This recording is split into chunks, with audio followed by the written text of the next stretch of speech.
Good morning or good afternoon, and thank you for joining us. The state of current events today has brought a lot of negative energy to our lives with feelings around stress, uncertainty, and ambiguity. In today's webinar, Thrive by Learning to Improvise, just like a jazz pro, we're going to focus our efforts forward. We're going to learn how we can take advantage of the crisis and become more resilient and better listeners in the long run. I'm joined by Stephen Kohler, CEO of Audira Labs and certified leadership coach. He's going to talk us through some techniques used by the jazz greats to show us how we can become more adaptable ourselves and build more agile teams. Thank you for joining us, Stephen. Great to be with you. Thank you. Stephen Kohler is the CEO and founder of Audira Labs.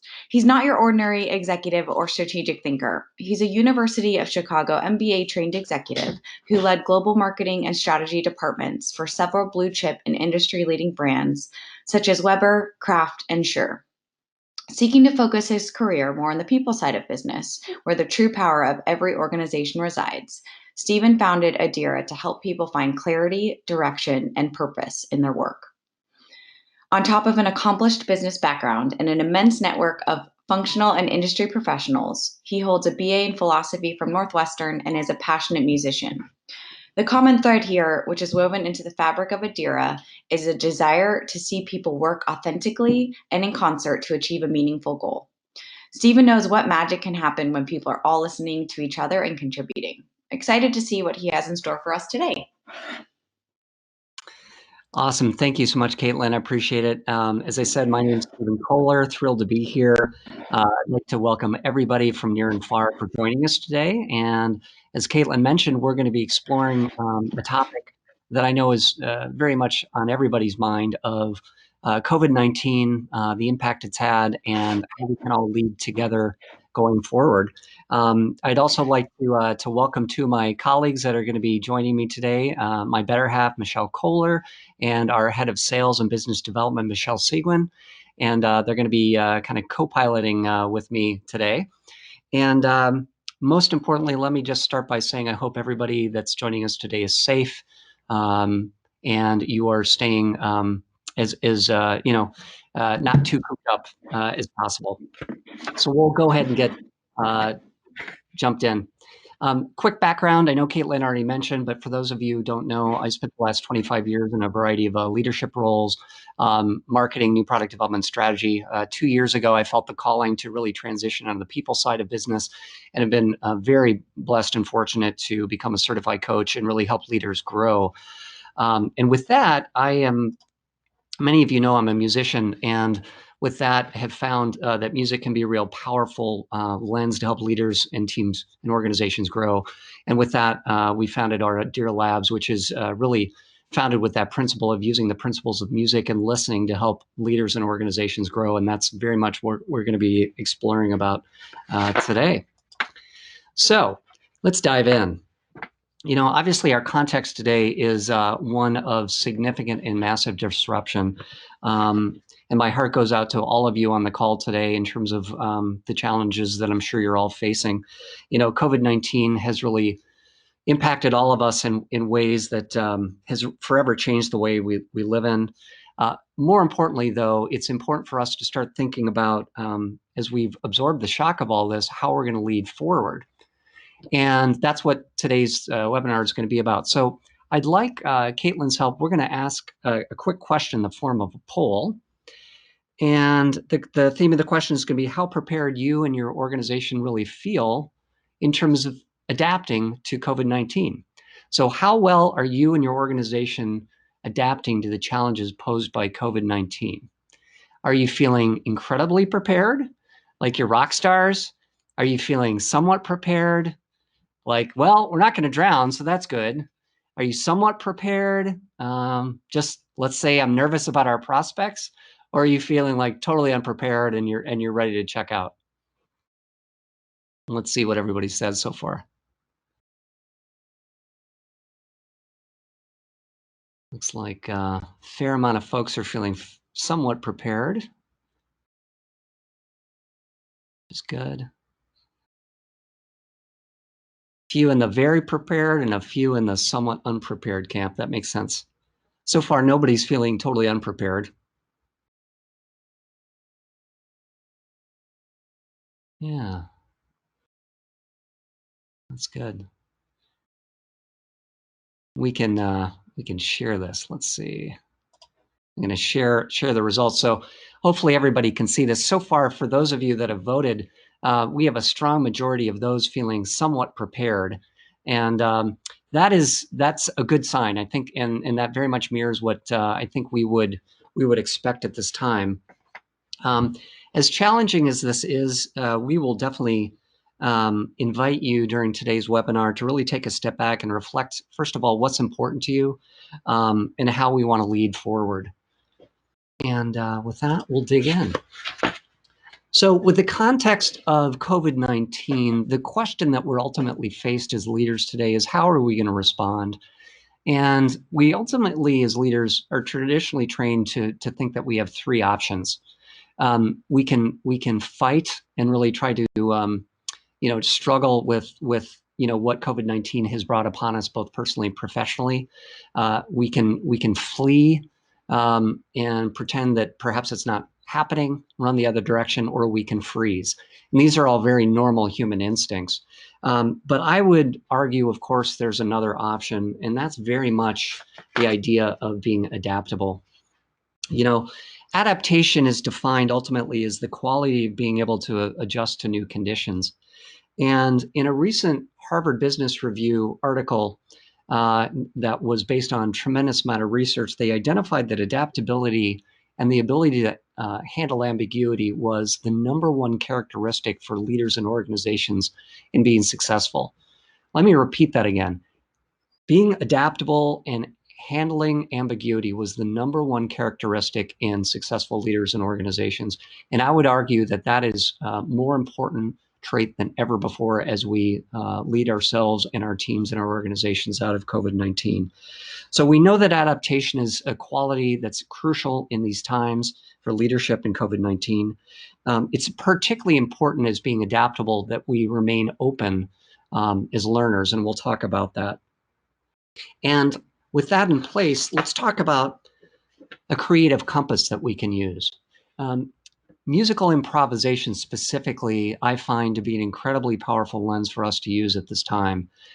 As many of you know, I'm a passionate musician. If you can see my screen, you'll see me in my studio with a bunch of instruments and equipment. And I find it incredibly inspiring because I think we can draw on the concepts of musical improvisation, of finding ways to be adaptable in this time, as challenging as COVID-19 is. The jazz saxophone legend John Coltrane and a number of others that we'll be talking about were really masters at this.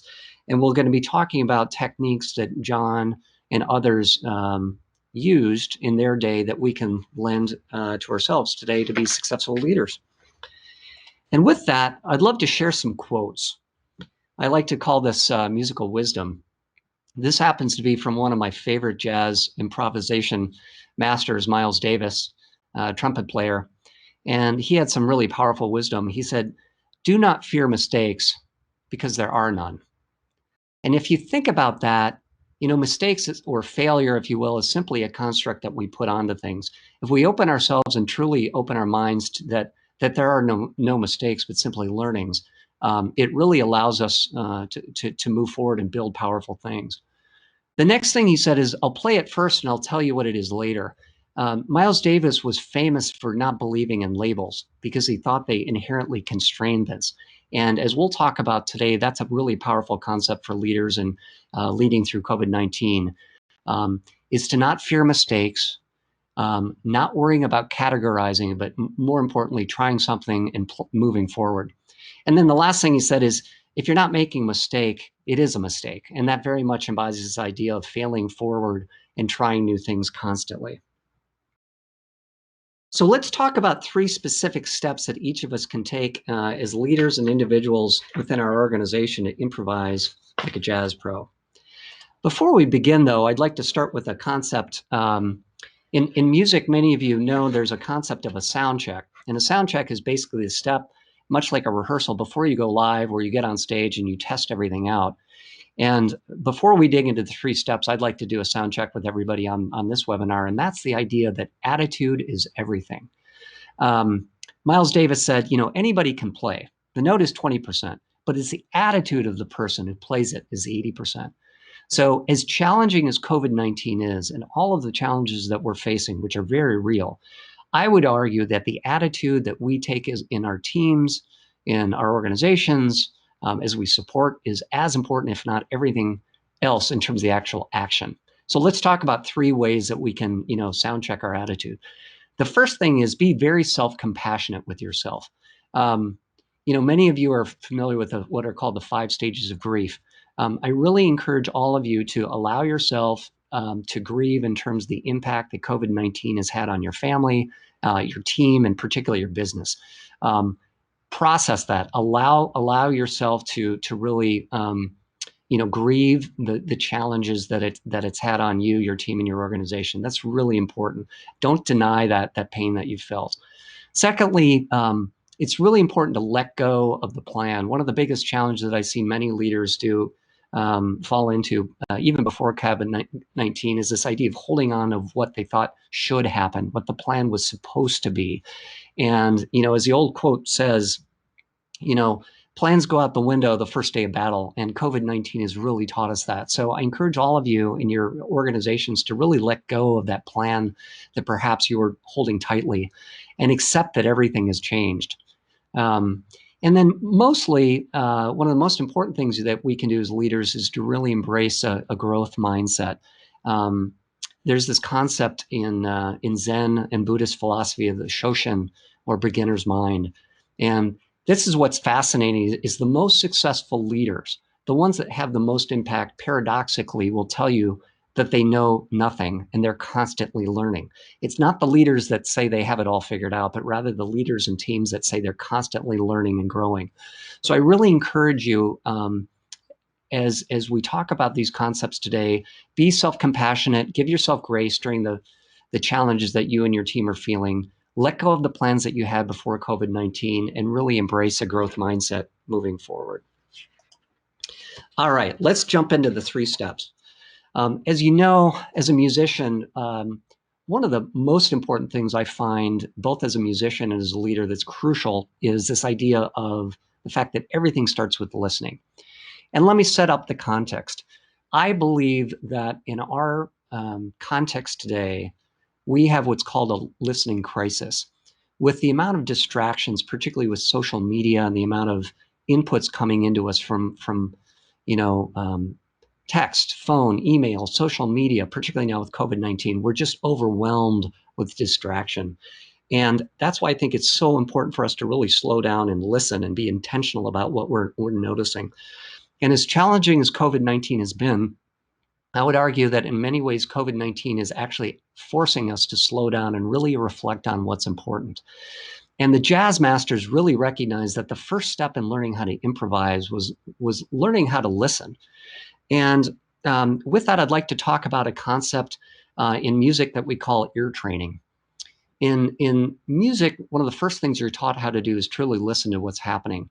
And you practice essentially active listening in 3 levels of listening. The first step as a musician, you learn, listening to your own instrument.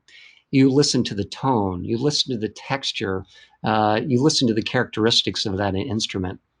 And as a leader, we do the same thing. We listen, to our personal passions, our values, what drives us. That's important, and yet it's not sufficient. Then we have to start, as you would think, listening at level 2. As a musician, we start to listen at level 2 when we start partnering and playing with others. There's a typical technique in music we call call and response, where we might play a piece, have the other musician listen to it and play it back. We listen to what they're playing, and then we mirror that and play it back. In leadership, it's the same, where we start to really tune into the other person and open our consciousness, if you will, and partner with what the other person's saying. That's important, but it's not enough. Ultimately, what we want to be as both listeners and, of course, certainly in music, is we want to be the final step, which is level 3. That's when we're truly not only just listening to ourselves, those leaders around us, but we're listening to the whole space. We're being curious, we're being open, we're being present. Now, what in the world does this have to do with leadership and business?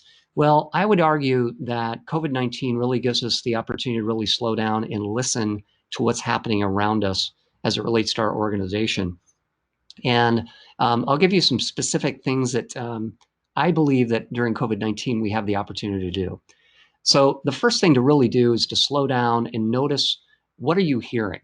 In the category or market in which you compete, what are you hearing, if you will? What are you noticing about the potential shifts that are happening in your category or may happen? It's so easy before COVID-19 to have all sorts of assumptions about what you believe is the way the industry or the market that you operate in is. It's really important in leadership to check our assumptions. And so this idea of active listening at level 3 is really important as it relates to noticing the kinds of shifts that are happening in your market or category. So I challenge you and I invite you to really think about what kind of category and market shifts might be happening as a result of COVID-19 and how they might apply to your business. Notice and listen for your consumer and customer. What kind of behavior shifts are you noticing may be occurring with your consumers as a result of COVID-19? What unmet needs are starting to emerge or may emerge as a result of COVID-19?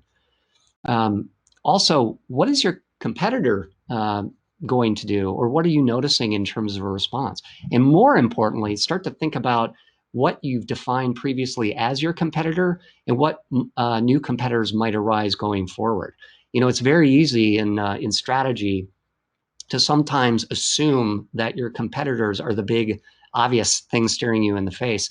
I would argue the more important competitors to focus on the disruptor that may be off to the corner and may be in a completely different market.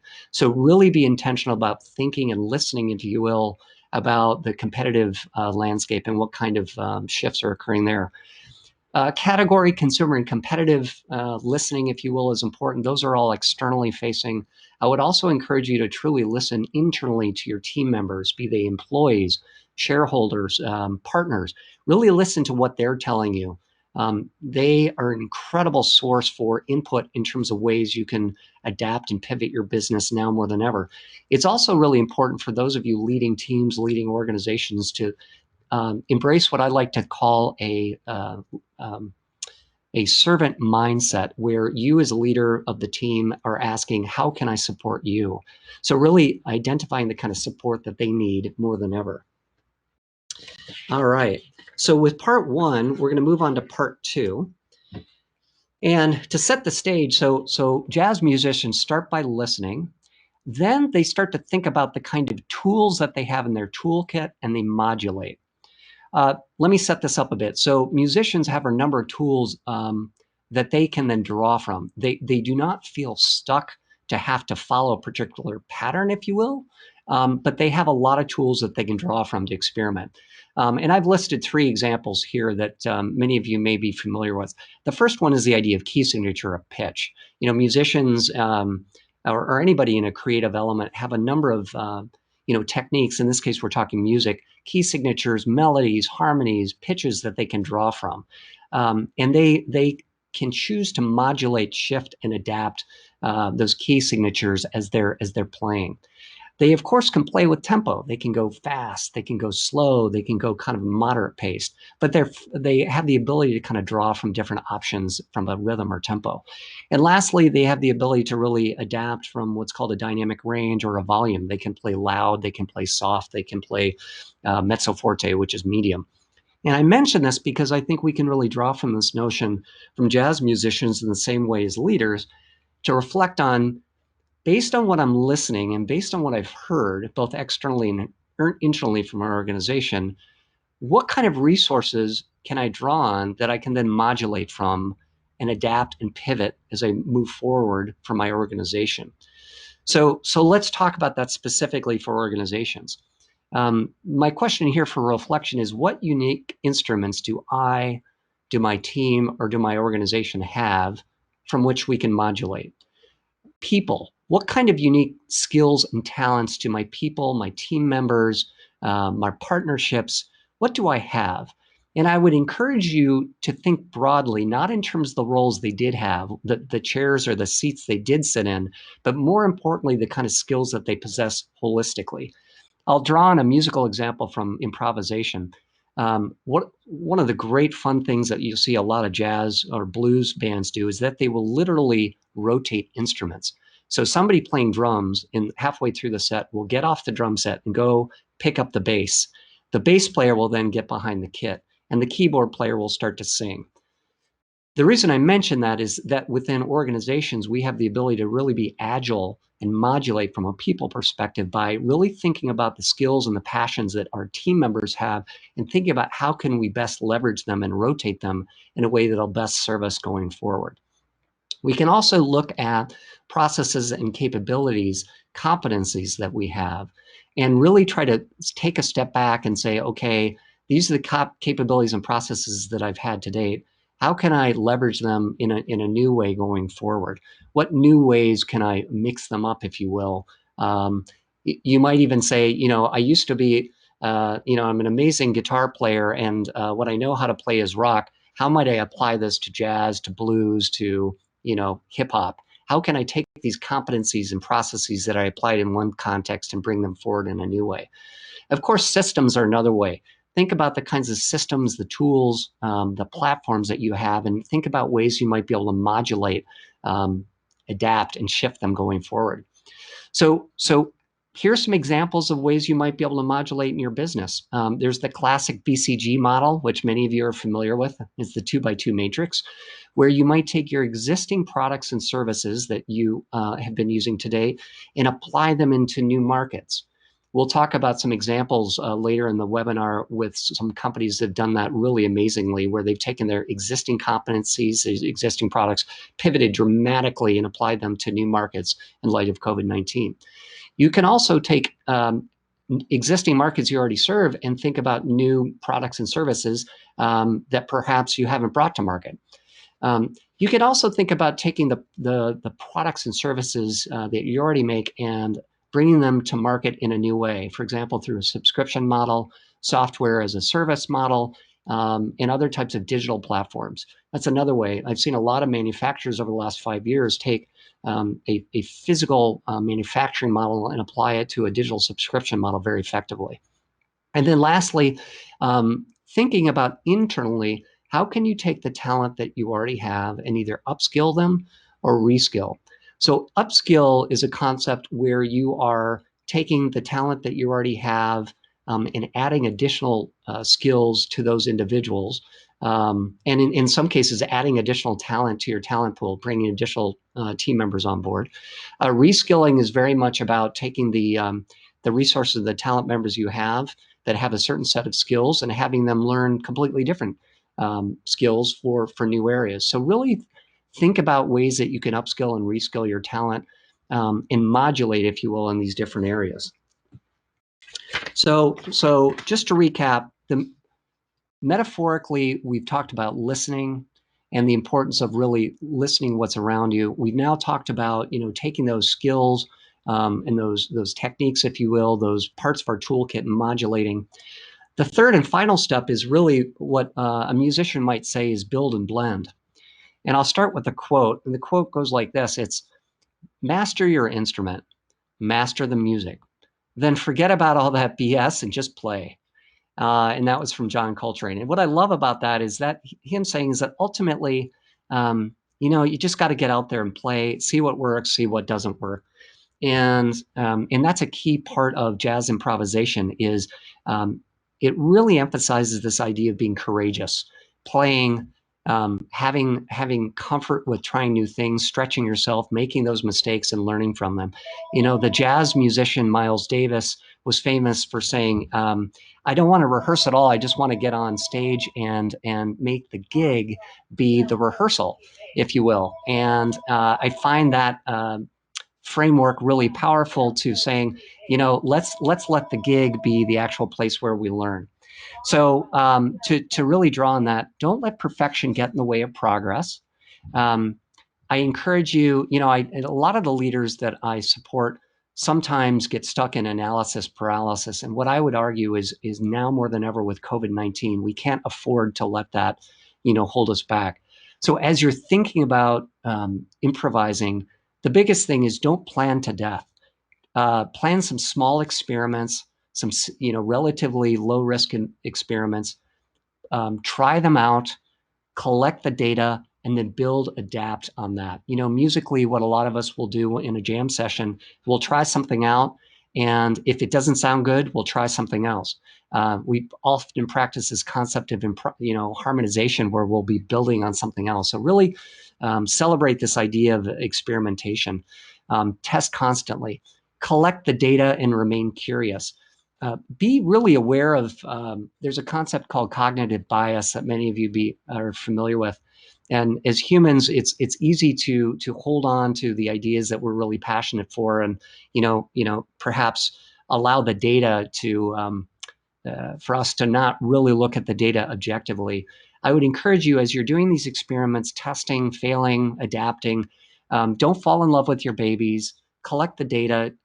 Don't let your biases get in the way, and maybe bring in some, additional perspectives to make sure that you're seeing things collectively. And then, of course, lastly, but not least, adjust based on the insights that you've gathered. And I'd like to just start to wrap up here by talking about some examples where organizations recently have really put this into practice.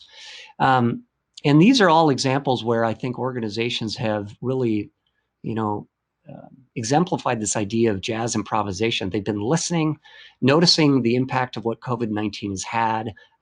So, for example, they've been noticing the impact that it's had and the need that it's provided around them. They've also listened internally about the kind of competencies and capabilities that they have, whether it be products and services, ideas that their employees have had. They've also been very intentional about the kind of mission and vision and values that they as an organization have. And they put all those together to very rapidly adjust on the fly to create value to those to those constituents around them. So here are a few examples. Brooks Brothers, as many of you may have read, which of course has an amazing competency in the clothing industry, use their competency to make, COVID masks, 150,000 in a day for coronavirus, which is amazing. There is a retailer, a hardware retailer here in Illinois called True Value, which used their internal competency to produce massive amounts of hand sanitizer. And they, True Value is not considered traditionally a manufacturer, they're a retailer, and yet they had capabilities that they could bring forward to help the fight of COVID-19. There's a very famous chef, Jose Andres, who's of course an amazing, Michelin chef, and he used his capabilities, expertise, and his voice to find ways to help create food for those in need right now that do not have enough to eat in COVID-19, and is creating this massive effort towards getting food to those in need, which is amazing. In the Midwest here in Wisconsin, there were some entrepreneurs at the University of Wisconsin who created out of I believe a hardware mask, something that essentially protects medical workers. These are just a few examples of organizations and leaders that have used their passion and their capabilities to adapt and provide value to those around them. And I'm sure we can all kind of give examples to that. So I'd like to transition now to really open it up to all of you that have joined us today, really with a question.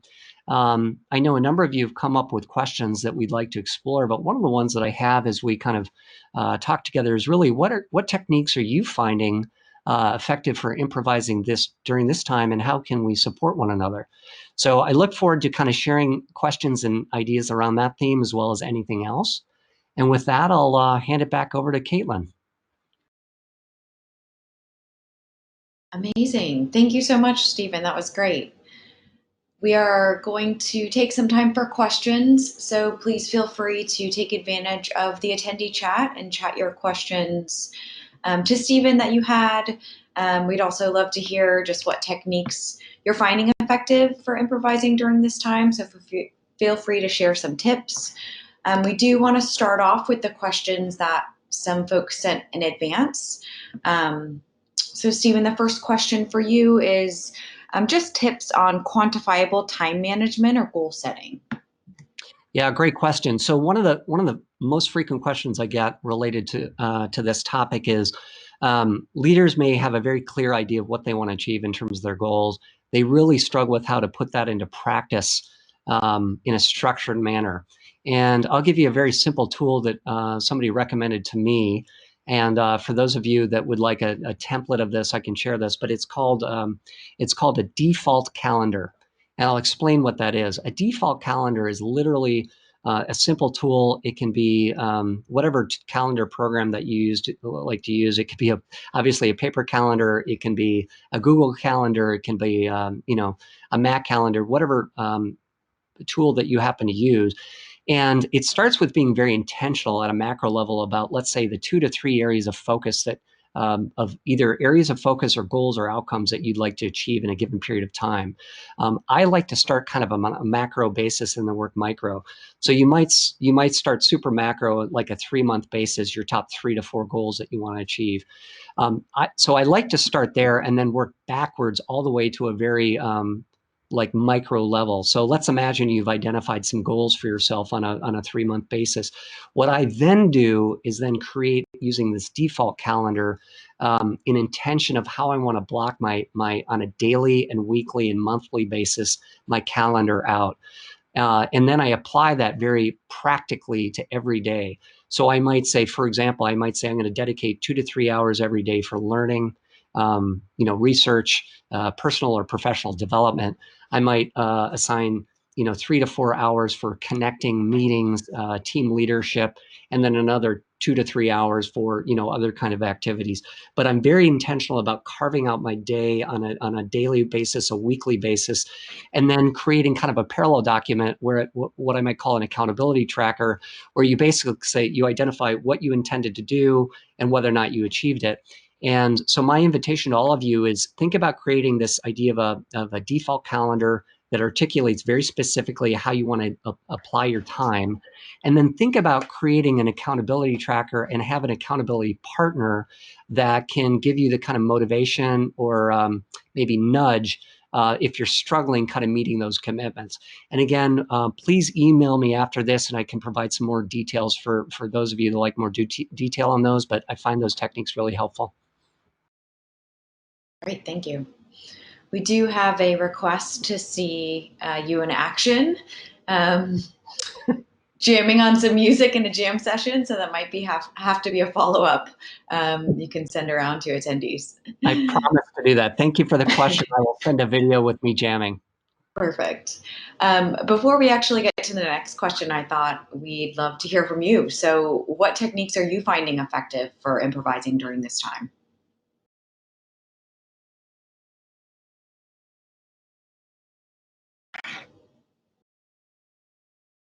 So just to confirm, Caitlin, that was to the audience? No, sorry, that was to you. Oh, I apologize. Oh, yeah. So very much drawn on the things that I've talked about on this webinar. So the first thing is to really, step back and say, I always go back, guys, to my personal vision and values and mission. I've done a lot of work as a leadership development coach to really think about, what's important to me, what's my why, what's my purpose. I think that's incredibly important because it, being able to always draw on what are my values, what's my why, what's my vision, can help me then inform the actions that I'm taking regularly. So I'd invite all of you to really be reflective, especially now with COVID-19, to slow down, take some time to think about your values, your personal purpose as a leader, and your desired impact when you and your organization come out of COVID-19. What do you want this to look like? So I start there. Secondly, I very much practice this idea that we talked about of a beginner's mind, trying not to be too attached to what was, but more about what is actually happening around me. I do my best to practice this active listening. So in a very pragmatic, business context, I read voraciously. So I do a lot of reading and research about trends that are happening in different markets, different categories. I really work on my own business of listening to what my clients are asking for, what they're struggling with. I do a lot of this reflection, a lot of brainstorming about the capabilities that I and my own organization can bring. I'm a huge fan, particularly as a musician, of asking questions. Here's a technique I try a lot. I love to reframe questions from can to how. So the question isn't, can I do this? Can we do this? But more importantly, how might I? So how might I transition my business? How might I transition my skill sets? How might I make this kind of impact? Not can, but how. And one of the things I also notice is a lot of us can get stuck in what I call the mind traps or the constraints. And a lot of times what will happen is somebody will start to envision what their future looks like for their organization, and immediately all these stories show up of, well, I couldn't do that because, or that'll never happen because, or that's not realistic because. And I really want to invite all of you to throw that out, because true improvisers and the masters of business will intentionally hold those kind of thoughts aside and say, not if, but how. So I very much practice that kind of yes and mindset. And then I love to try things. So I'm very much about let's try something. It may fail miserably, and if we do, that's great. And I would say that very much keeps in kind of this jazz improvisation idea of trying things, pivoting, and modifying constantly. Yeah. Thank you. Question from the audience. Christine wants to know, is it appropriate to touch base daily with your team? When is it too much like micromanagement?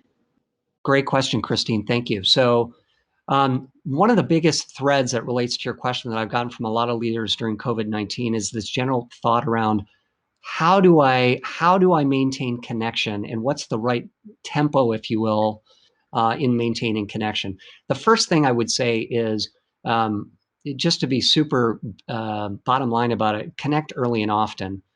That can mean different things for everybody, but I think a good rule of thumb in my belief is daily. Now, I think there's some ways that you can apply that so it's not too restricting, and I'll give some examples.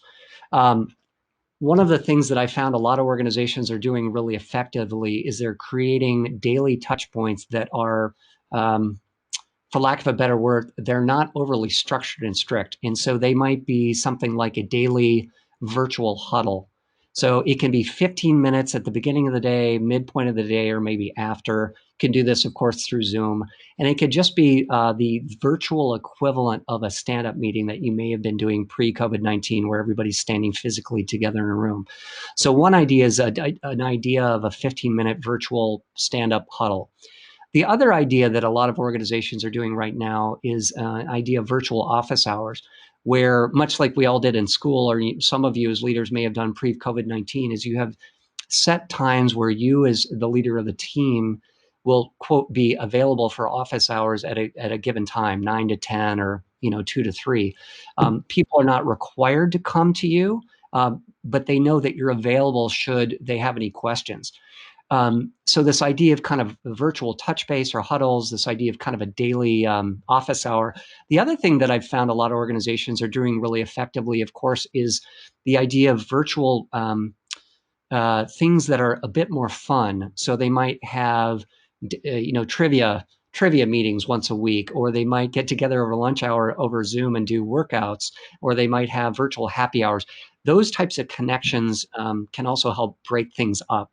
So I would say do it early and often, give it some flexibility in terms of your structure, and blend some fun with the business side as well. Great question. Thank you. Amazing. Chris just mentioned at my company, we've actually had virtual jam sessions with teams, which is great. Oh, good for you. I love it. Yeah. You sort of just answered this next question, how you can make a virtual event more personal. So you talked a little bit about the happy hours and the games, and just anything else you want to touch on there. We do have another question from the chat that I want to make sure we get to from Joe. I do, particularly with COVID-19. I think the biggest thing that we as leaders can do is a couple things, and it all relates to empathy and vulnerability. One of my favorite authors, many of you may know, is a leadership author named Brené Brown. And many of her books talks about the importance as leaders of showing ourselves to be vulnerable. Now, the reason that relates to this topic is that a lot of us in corporate America, let's be honest, before COVID-19, we would show up in our offices with kind of our work persona on. And it was kind of weird. It was like we were wearing a mask or a costume. We showed up in a way that we thought others expected of us. It was partly who we were, but it wasn't, let's be honest, our true selves. So my invitation to all of us right now is, come to these virtual meetings, these check-ins with your team, with your full self. Be vulnerable. Drop the armor. Drop the guard. As a leader, you can start by listening and being empathetic. Really be there by asking a lot of questions truly, and show yourself to be sincere. Many of our team members, most of us throughout the world, are of course working from home and working remotely, and we're juggling more than we ever have. We've got children that we're supporting. We may have older individuals that we're taking care of. We have tremendous amount of challenges in addition to our workday. So as leaders, I think we can be empathetic. We can listen, and be an open ear. We can also be so be empathetic. We can also be very flexible. And say, okay, what can I do as a leader support you, and how can we kind of redesign our partnership here so that you can be most effective right now in your role? So I would say be empathetic, be vulnerable, and be flexible, and adjust. Great question. Thank you. Love that. Question from Joe. In the whole scheme of improvise, adapt, and overcome, what have you experienced as the time investment on the improvise step? I would say the improvise step is constant and ongoing. You're never done improvising. So I would perhaps invite, rather than kind of a sequential approach, to reframe to say, how might I improvise every day? How am I improvising? And more importantly, what am I learning? So probably the most powerful question that we as leaders can ask ourselves every day is, what am I learning? What am I learning about myself as a leader? What am I learning about my customers? What am I learning about the category, the environment? And how can I take those learnings to grow? And within that philosophy, I would say we're constantly improvising, right? We are never done, so to speak. We're always adapting and learning. And I think that's very much the jazz improvisation mindset as applied to leadership. Great point. Thank you. Wonderful. Thank you. Any last minute questions? Oh, great. I was just going to jump in. This is Michelle. Relative to the idea of we're always improvising, I'm sure there's some things in business that you would want to hold on to. How do you figure out what things you're going to kind of set in place and what you're going to continue to adapt? Yeah, great question. So one of the things that I find incredibly helpful is you can think of kind of two columns as you're reflecting in this time is, what's important to me? What do I want to focus on? And most importantly, what do I not want to do? I had the privilege of doing quite a bit of strategy work in earlier part of my career, and many of you may know a strategist by the name of Michael Porter, and he was famous for his number one rule and strategy. And I'm paraphrasing here. It's what are you not going to do? And I relate that question, Michelle, to your point about being very intentional about, of course, being focused about the top 1, 2, 3 things that you want to do, and most importantly, all the things you're not going to do. And so to apply this to COVID-19, I would say reflect on the things in your journey as a leader, as a team, as an organization that you want to hold on to. What is ultimately your mission as an organization, as a team? What is your vision? What are your values? Hold on to those. Think about how you want to be intentional about truly walking the talk and talking the walk. And more importantly, when you go back out of COVID-19, what do you not want to do? And how are you going to be intentional about not letting distractions get in the way? Because one of the biggest challenges that most of us face is not a desire about objectives. It's more about getting distracted. And I had a leader that I really respect. He used this powerful phrase of, being ensured that you don't let the glittery object distract you. So be very aware of what those potential glittery objects are. Be intentional. Be very focused on what you don't want to do. Double down on the yes, and really have some folks like accountability partners help you, not get distracted by the glittery objects. Great point. Okay, last question that we had just come in. So in 30 seconds or less, how can we integrate some of these post-COVID when we return back to an office environment? So can you discuss the aspect of planning to take the lessons that were learned during COVID adaptions and integrating them into post-COVID return to office environment? Yeah, great point. So I tend to naturally be a planner. So I'll give you some techniques and some frameworks that work well for me. And I would encourage you to experiment and improvise with whatever techniques and models that work well. So in particular, the first thing I would say is COVID-19 gives us a great opportunity for creating these plans. So I would literally very practically create a vision for success, whether it's 6 months out, 12 months out, 18 months out, 36 months out, and literally paint a picture in words, in images, in metrics, whatever that picture of success looks like, and articulate what that vision looks out to. I would articulate your values that you want to live by, and then I would work backwards with a series of goals and plans to work on that. I'm a big fan of a process called the balanced scorecard methodology. Some of you may be familiar with, where you can take the very strategic 100,000-foot view and take it all the way down to measures, metrics, and initiatives, priorities.